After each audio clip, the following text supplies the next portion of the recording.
We have all at least heard of Socrates, but what do we really know about him? Well, maybe nothing, maybe everything. All we know is that Socrates never wrote down quite as much as what people think. We know that Socrates lived in ancient Athens, and we know that Socrates was condemned to death, supposedly for corrupting the youth of Athens, and he had schools of education. Because Socrates wrote down next to nothing, we get most of our insight from him from the writings of two people, Plato and Xenophon. And if you're thinking, is it the Plato? Yeah, Plato was a student of Socrates.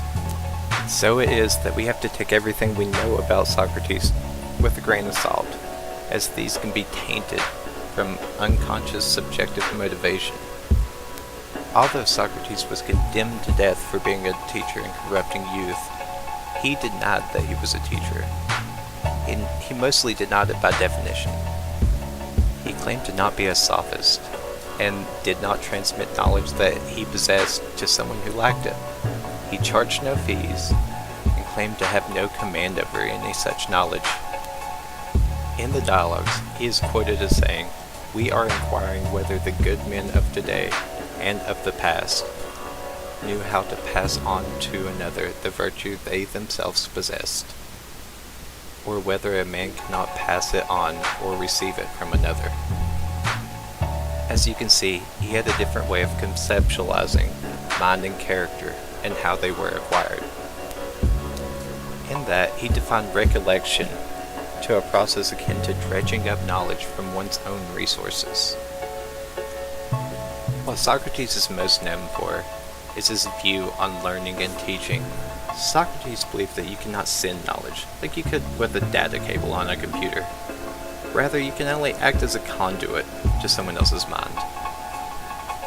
He compared it to acting as a midwife, assisting in the birth of knowledge in another person, rather than serving as a supplier of the knowledge. In that, teaching is accomplished in conversation, and mostly by skillful questioning and cross-examination. Socrates has had a deep and lasting influence on both philosophy and education in the modern world. He is the source of terms like Socratic teaching, Socratic questioning, and the Socratic method, as well as 8 theories of education, which we'll learn about next. The term Socratic teaching is closely related to his theory of transmission. Not any one person or any one school of thought is authoritative or has the wisdom to teach things.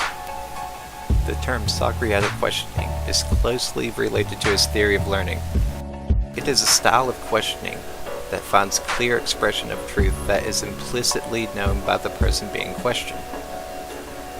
He also believes that learning is the seeking of truth in matters, and learning only occurs after questioning and interpreting the wisdom and knowledge of others. Only after that does one come to realize their own ignorance.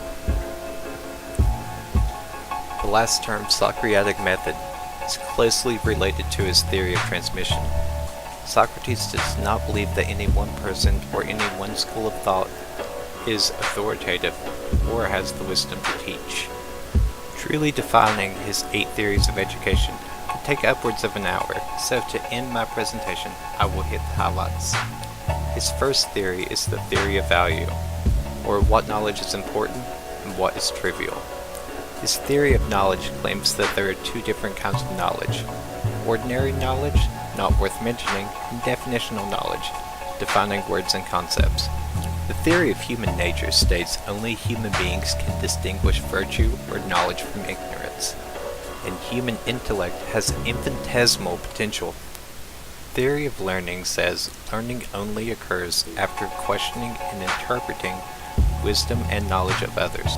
Theory of society says education cannot be self-sufficient and needs institutions.